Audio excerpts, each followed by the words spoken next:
Baga ammajjii takka bara 2026 geessan kan isiniin jedhu ajajaa olaanaa waraana bilisummaa Oromoo kan ta'an Jaalle Marroo Dirribaan baga isiniin ga'e jechuu qofaaf miti kan wal agarree jira. Barri 2026 har'a jala bultii isaa kabajnu amajjiin tokko barri haaraa fi akkasumas guyyaa waraana bilisummaa Oromoo milkii inni qabuu fi maal akka milkeessuuf deemnu dhugumaan dhaloonni gaara raasa waliin jenne sun gaara raasnee argisiisu raasuu qofaa miti bakka buqqisnee bakka isaa sana siidaa bilisummaa dhaabuuf akka jirru isa kana jala sarareen dubbadha ni goona ni mirkaneessina ni injifanna. Egaa Jaalle Marroo Dirribaan akka jechaatiin jirutti oduu gammachiisaa isiniif qabna jira.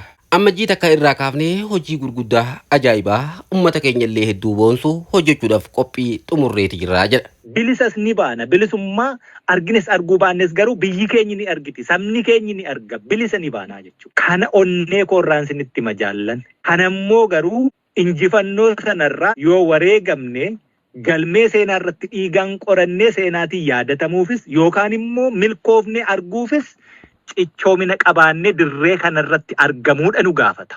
Jaalle Marroo Dirribaan haasaa kana kan taasise ammajjii takka sababeeffachuudhaan hayyoonni waraana bilisummaa Oromoo golee Oromiyaa garaagaraa irraa wal arguudhaan gama zuumii irratti ayyaana kana yeroo kabajaniittidha kan haasaa kana taasise kabajamtoota jaalatamtoota dhaggeeffattoota keenya.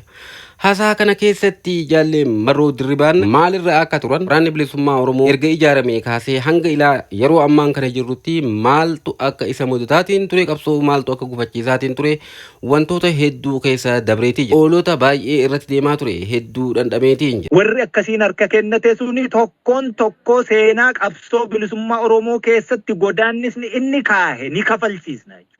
Tokkoon qawwee keenya dirree lolaa irratti dhiigaaf lafeetiin finnee dirree nagaa irratti fuudhamee galee gatii qabdi. Tokkoon golee Oromiyaa keessatti iccitii waraana bilisummaa Oromoo baree galee diinatti qisaasee kennee gatii qabdi ni kafalamti. Shakkiinaa kana dhiyaateera guyyi.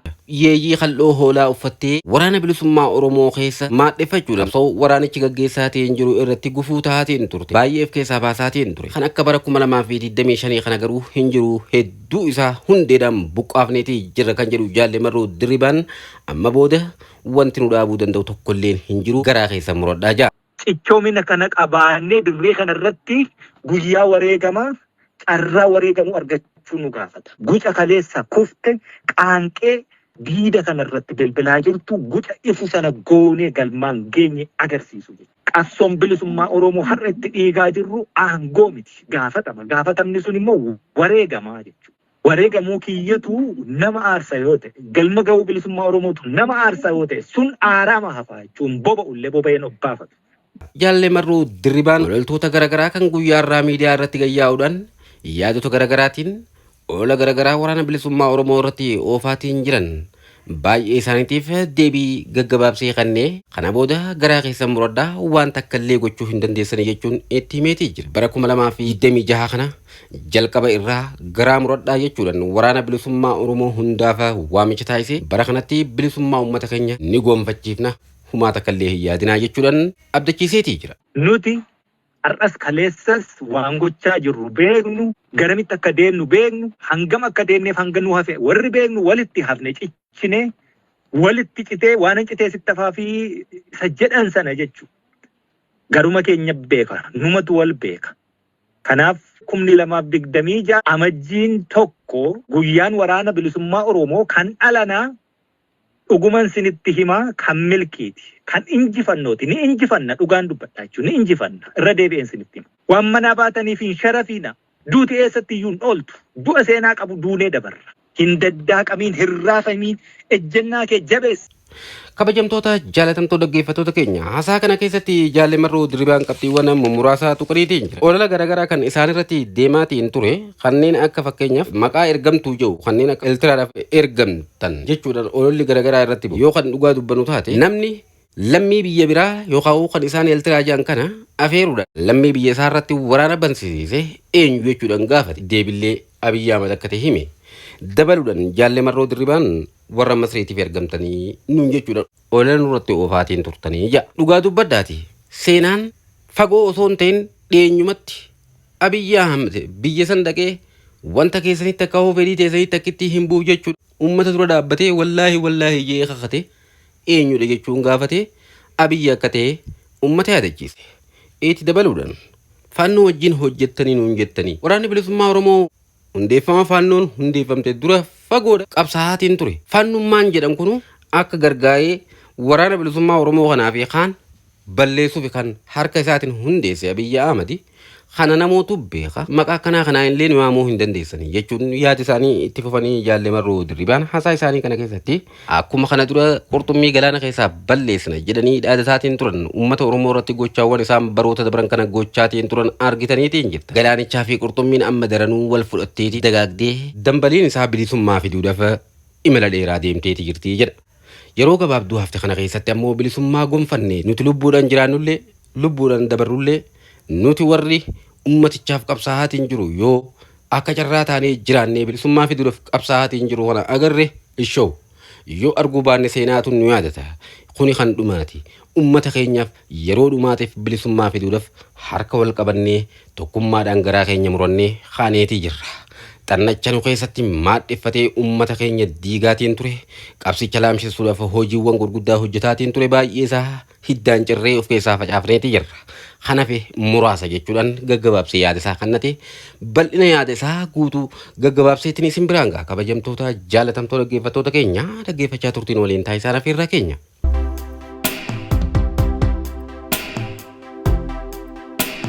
Marfama adda addaa kan diina inni kaafi akkasumas diina keessoo keenyaa fira fakkaatee yeeyyii gogaa oolaa uffateen waliin ture kana hundumaa absoo waggaa hedduu adeemee uummata Oromoo gararraga bilisummaatti tarkaanfachiisuuf qaanii gabrummaa keessa turre keessaa nu baasuuf bara dheeraa deemee ilmaatti dhiyaate dhiignii fi lafeen ilmaan Oromoo gatii argachuuf yeroo dhiyaatetti burjaajii hamaa uumame ture. Burjaajii hamaanii qabsoo kana guduunfaa itti gochuuf turre fuudhee gara dabarsee fi kollaasee baay'ee hamaa qabsoo kana jiraachuu dhabamuu gidduutti rarraasee hambisee ture beekama. Wanti kun yeroo dheeraa diinarraas firarraasii nurratti adeemaa ture. Marsaa hedduu gara nu jilbeenfachiisuu fi nu dhabamsiisuutti abdiin bara dheeraa turee fi galma ni gahama jedhamee akka nama rimaa goromsaa eeguutti abdiitiin eegamaa ture. Yeroo hedduu gatataa as ga'e ammas gatatee isarraa dhumaa ta'uuf yeroo adeemaa turetti cichoomina isarraa dhumaa jiraachuuf dhabamuu gidduutti qabsoo gaggeessine barri 2025 keessa turre kunis itti fufiinsuma waan sanaati ture jechuudha. Itti fufiinsa waan sanaa kana keessoo keenyaas ilkee buqqifatee bahee kan diinaa egaa diinuma akkuma ta'eefuu garuu waan nu yaadamee fi badiinsa nutti aggaamame kana hundumaa injifanneetu har'a keessaas kan alaas jaarmiyaa itite tasgabbaa'e ilaaftuu kan yeroo hedduu bilisummaa ofiituu hin beekne dhandhama bilisummaa mi'aa bilisummaa hin beekne ofiiyyuu bilisa hin baane saba bilisa baasuu fi hojjechuu akka hin dandeenye kan beeknu ilkeen sun nu keessaa buqqa'e kan walitti hafe inni mi'aa bilisummaa beeku. Warri nama gabroomse akkamittiin kan nama burjaajessu akka afaan faajjii akkaataa inni itti uumu warri beeku shira xaxaa olola waan diinni gochuu danda'u hundumaa kiyyoo sana tarkaanfatee dirree irratti qullaa'ee keessaaf alaan inni qabsoo keessa jirus inni qabsoo deeggarus inni mararfatus. Turkii bakka kana sagalee isaa addaan muree kabajamtoota jaalatamtoota dhaggeeffattoota keenyaa nuuf kolchaa wanni inni jechuu barbaadu. Inni qabsoo keessa jirus inni qabsoo kana deeggarullee keessaa alaa namoota akkanaa kana hunduuf keessaa qulqulleessee tokkummaadhaan jabaateetiin yeroo ammaan kana hojii ajaa'ibatti jirraa jechuu barbaadeeti itti aanu. Egaa haala akkasii kanaan diinni afaan qawween gaafa nu injifachuu dadhabu keessoo keenyattis akkasumas hawaasa keenya keessattis keessaaf alaan diigumsa adda addaa uumuu yaalee gaafa dadhabu nuti yeroorraa yerootti hanga geenye bakka gahuus barbaannu diinatti argisiisnee waan hin oolle jechuudha. Ani jiraadhee ati jiraatte jaalli kiyya dirreerra jirtu jiraatte moo hin jiraanne sabni Oromoo jiraataadha biyyi Oromoo ni jiraata bilisummaan Oromoof walabummaan Oromiyaa hin ooltu jechuudha. Kana mirkaneessineerra. Yoomiyyuu taanaan kuni haala kamuu keessatti kan mariif dhiyaatus miti kan shakkamus immoo miti. Afaan guuteen dubbadha jechuudha. Maal jennaan maal akka hojjennu beekna. Isa keessaa harca'ee isa agartee sila sitti hime bilisummaa mataa ofiituu hin beekne maaliif akka diida baheeyyuu hin beekne maal akka hojjetu iyyuu hin beekne sana miti. isa ciccitee walitti hafe kanatu beeka maal akka hojjetu waan ta'eef afaan guunnee ka dubbannu mootummaa abbaa irree impaayera aangoo barcuma siyaasaa biyya Itoophiyaa impaayeritti qabatee jiru jalatti Oromiyaa cafaqee irra taa'u harka bilisummaa keenya argachuuf daandiin nuti deemnee fi hangi nu hafe maal akka ta'e waan beeknuuf har'a isinii mirkaneessaa jiraannee argine moo hin argine garuu obboloonni keenya ilmaan keenya maatiin keenya sabni keenya bilisummaa sana ni argaa jechuu abbaan jiru. Kuni gaaffii hin qabu. Gootichi waraana bilisummaa Oromoo golee Oromiyaa keessatti har'a ciccitee walitti hafe kuni waan kana ni mirkaneessaa jiru. Gaaffiin tokko hin jiru. Diinni keenya keessaaf alaan maqaa hedduu nuu baase xurii hedduu nutti faaluu barbaade kana hundumaa shoominaan keessa darbu jirraa keessallee ni darbanaa xumura irratti immoo ni injifannaa jechuudha. Maqaa xureestiin gariin shaabiyaatu isaan ergataa. Yoo beektan garuu shaabiyaa waliin dhaabbatee kan duulee uummata isaa kan fixe nama har'a impaayeritti bulchu Abiy Ahmed. Inni gariin Masrii waliin baandaa Masriitu isaan ergatee biyya keenya diigaa jira. Yoo argitanitti ni dhaqee ani sadookeetti hin bu'ee biyya fi sadoo biyyaa gurguratee kakatee Abiy Ahmed fi paartii isaa har'a biyya bulchu. Seenaatu beekaa jechuudha. Nama qondaala waraana bilisummaa Oromoo yookaan hooggana isaa yookaan miseensa isaa yookaan bakka bu'aa dhaaba kanaa ta'e tokkoyyuu miti jechuudha. Gariin immoo faannoo waliin hojjetuu nuun jedhu. Qabsoon bilisummaa Oromoo faannoo dura waggaa meeqa jiraate garuu immoo yeroo duulli kan nutti godhamaa ture warri qawwee hidhachiisee waa hundumaa hidhachiisee sabattis duulchisiisaa turee fi jarayyuu. Bu'uuressi Abiy Ahmedii fi paartii isaa akka ta'e seenaa raga jechuudha.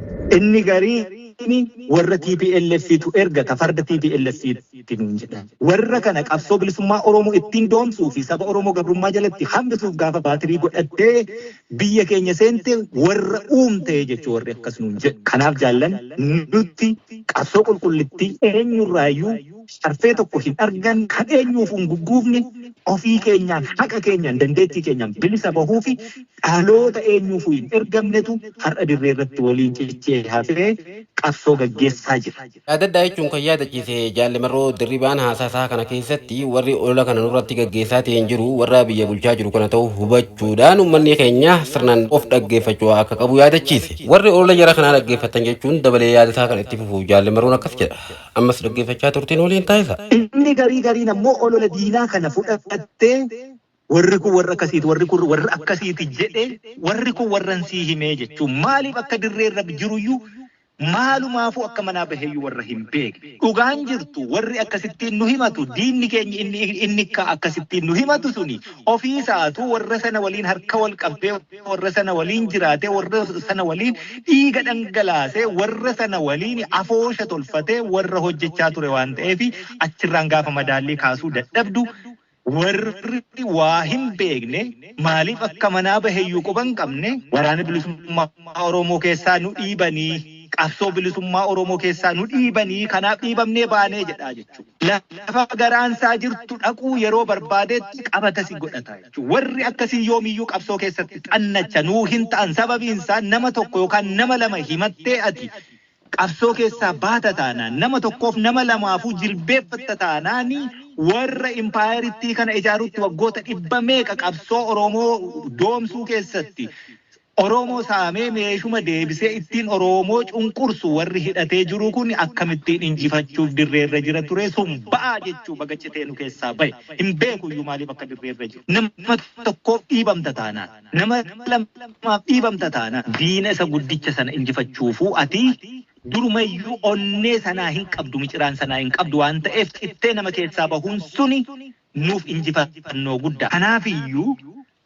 biyya keessatti yookaan biyya alaatti jettee nama maqaa dhahattee qabsoon ati keessaan dhiibamee bahee jettu sun durumayyuu qabsicha keessa jirtu hin seenne maaliif akka seenteyyuu hin beektu.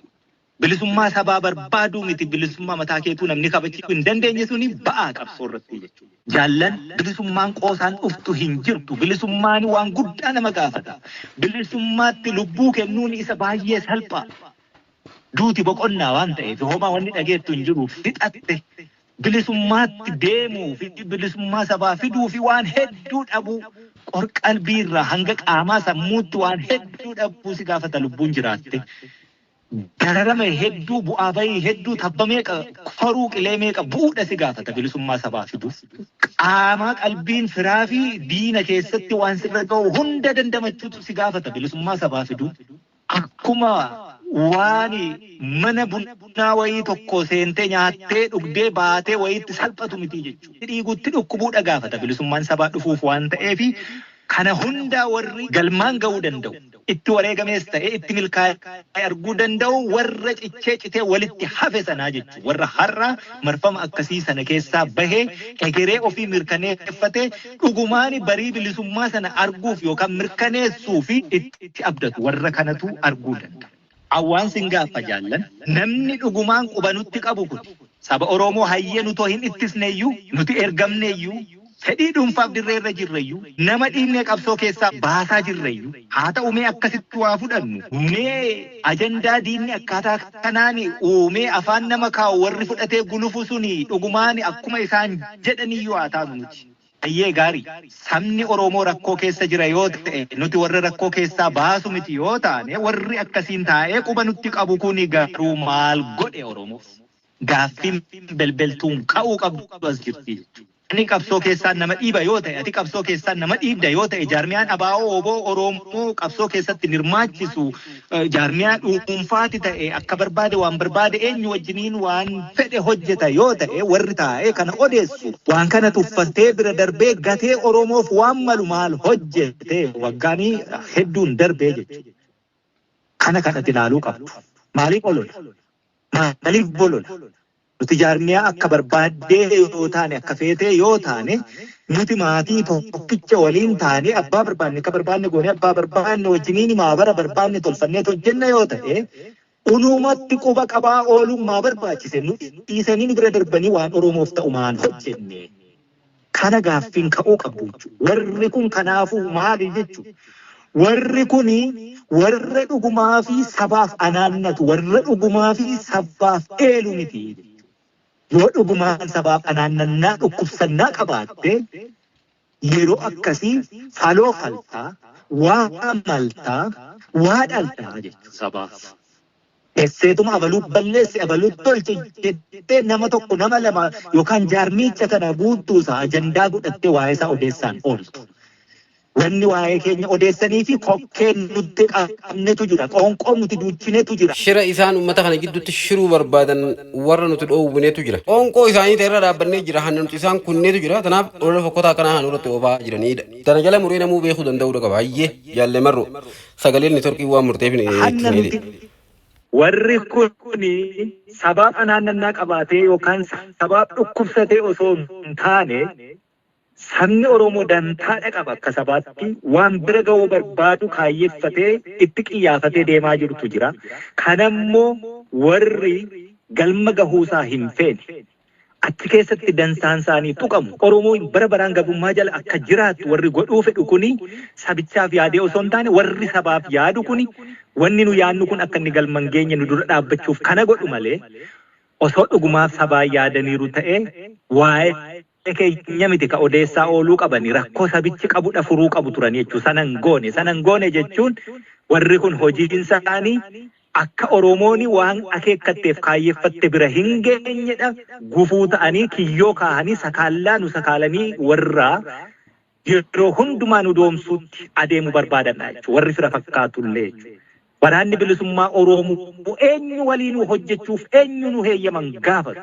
Waraanni bilisummaa Oromoo qabsoo bilisummaa Oromoo galmaan ga'uuf waan isa dandeessisu hundumaa boolla kamiyyuu seenee hojjechuu keessatti eenyurraayyuu heeyyaman gaafatu jechuudha. Wanni nuti goonu tokkitti yoo jiraate waan dantaa saba keenyaatti bu'uu fi dantaa saba keenyaa dabarsee kennu qofaa hin hojjennu. Waan kanarraa hafe dantaa saba keenyaa kabachiisuuf eenyu waliin iyyuu ni hojjennaa jechuudha. Abbaa barbaade wajjiniin, biyya barbaade wajjiniin, dhaaba barbaade kamuu wajjiniin gaafa hojjennu inni fira fakkaatu sobee qabsoo keessa geeyyiin gogaa hoolaa uffatee taa'us gaafa ajandaa wayii jiru qofaa dhufee arraba dheereffatee waraanni bilisummaa Oromoo sana hojjete kana godhee qofaa haasa'a malee waraanni bilisummaa Oromoo murtii sanarra akkamitti ga'e maal hojjete waan beeku hin qabu. Erga ajandaa sana immoo guyya lama sadiif ho'isee afarsee deeggarees mormees achi keessaa bahee deemee sana booddee maaltu ta'e ergasii maaltu dhalate waraanni kun maal godhe namni beeku hin jiru jechuudha.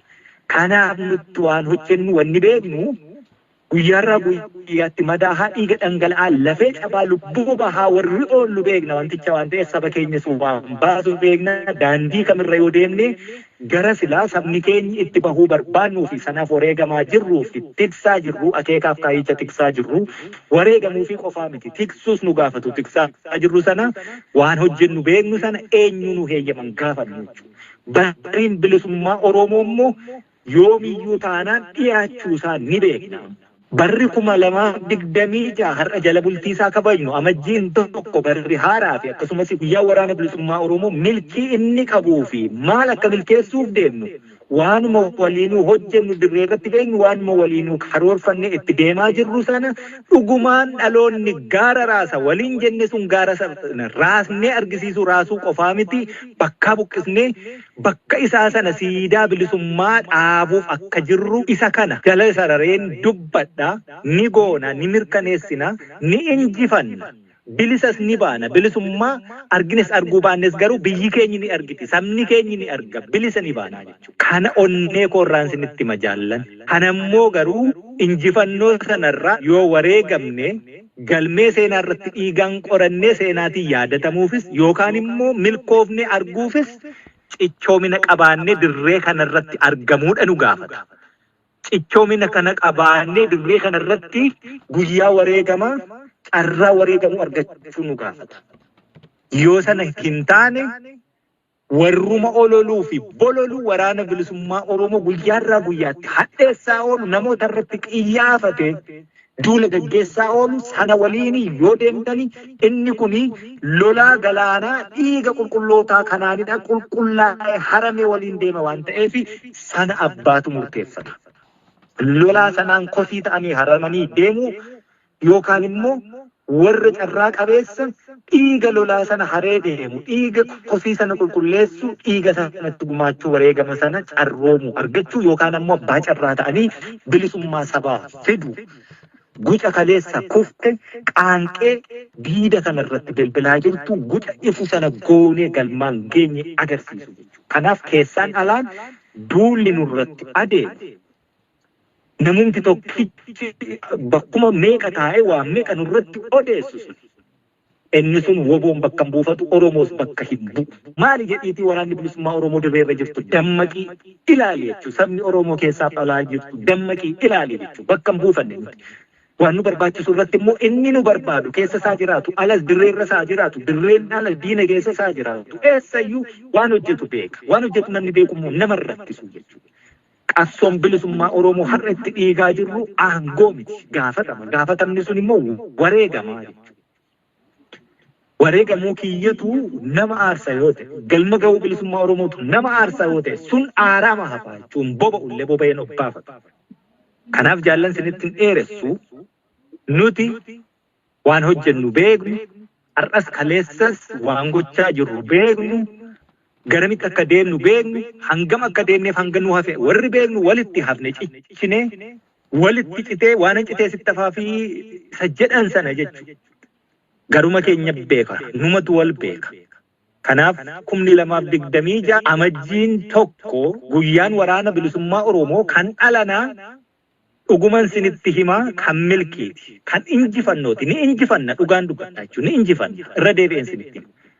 Hindaddaqamiina waan manaa baataniif hin sharafiina duuti eessatti iyyuu hin ooltu du'a seenaa qabu duunee dabarra sireerratti hundu'uu jenne miti.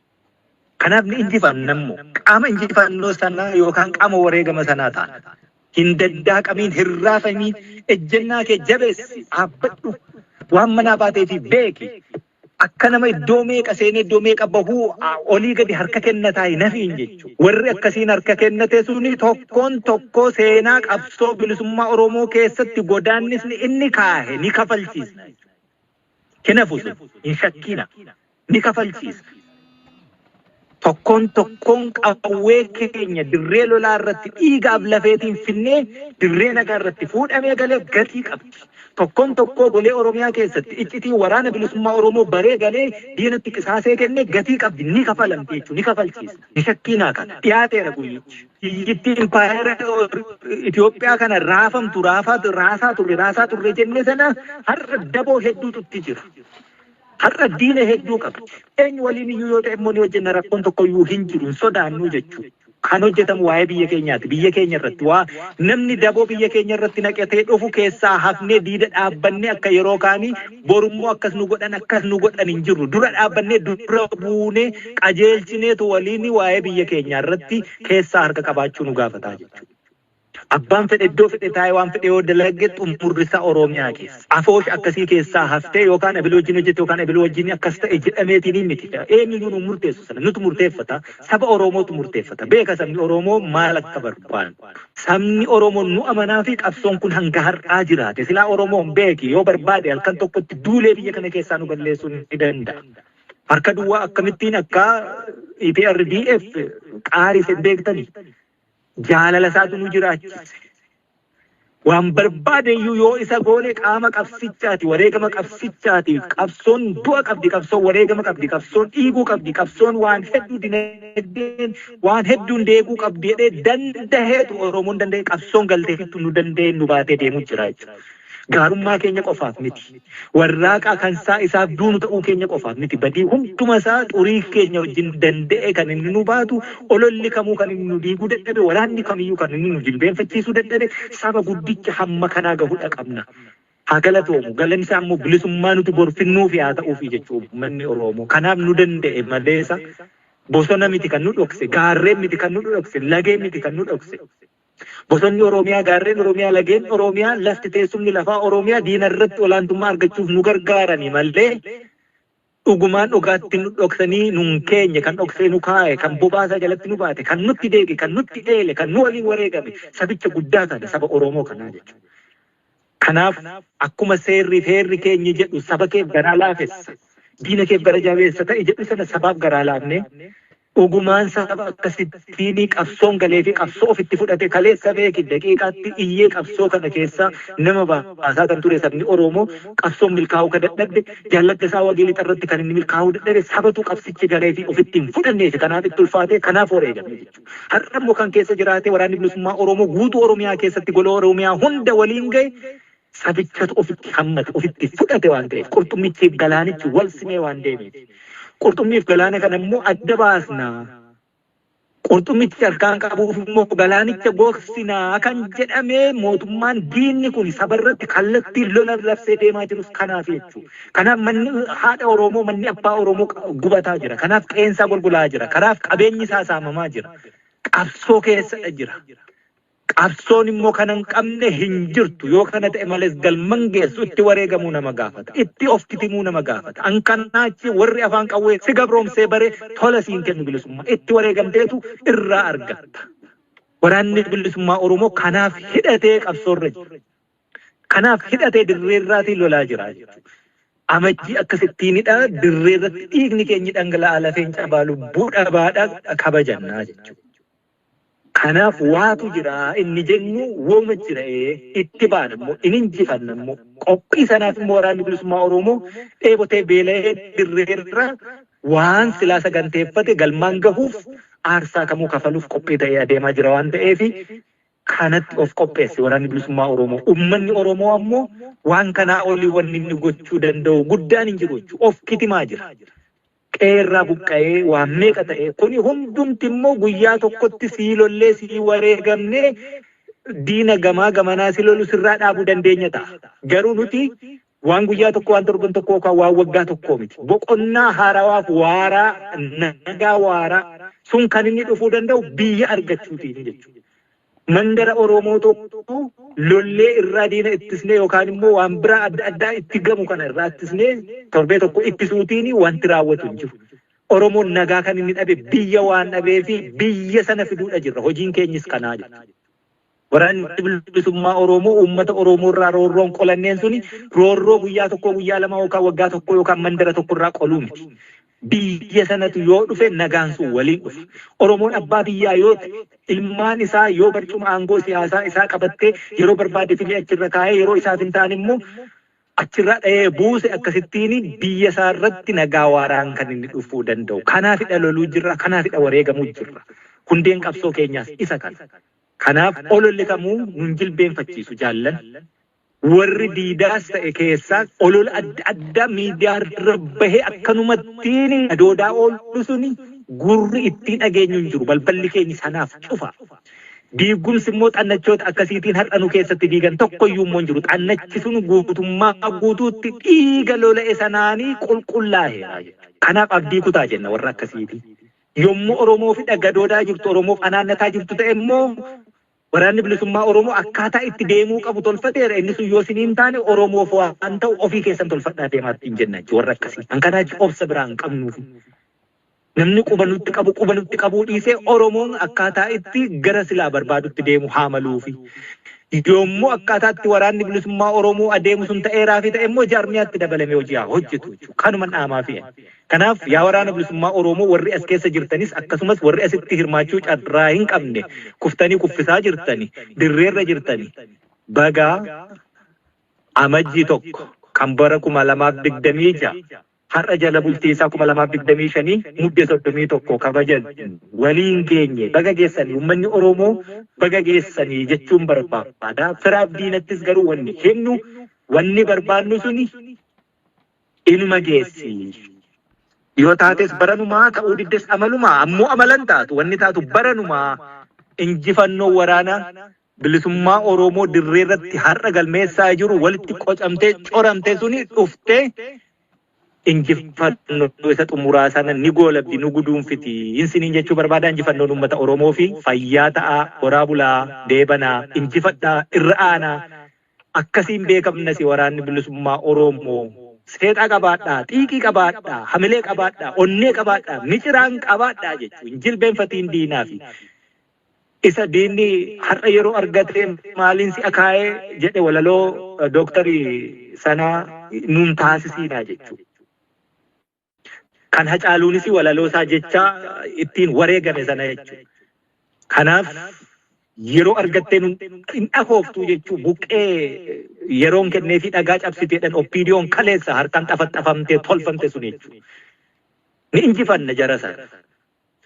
Oromiyaas bilisanii baasa. Kanan shakkii xiiqii qabaadhu waraanni bilisummaa Oromoo. Uummanni Oromoo immoo abdii qabaadhu waraana keerra. Waan qabduun immoo silaayyuu itti kitimamaa jirta sana daran itti jabeessi waan biraa sii dhaamuun qabu sabni kiyya. Fayyaa ta'a of kalaa. Ayyaanni qophii bareedaa qophii injifannoo akka ta'u akkasumas immoo daguun akka hin jiraanne dammaqiinsi immoo akkuma waliin beeknu akka ta'u sinii dhaama. Ayyaanni itti fufuu na of kalchaa yaattu muradhe jaallan.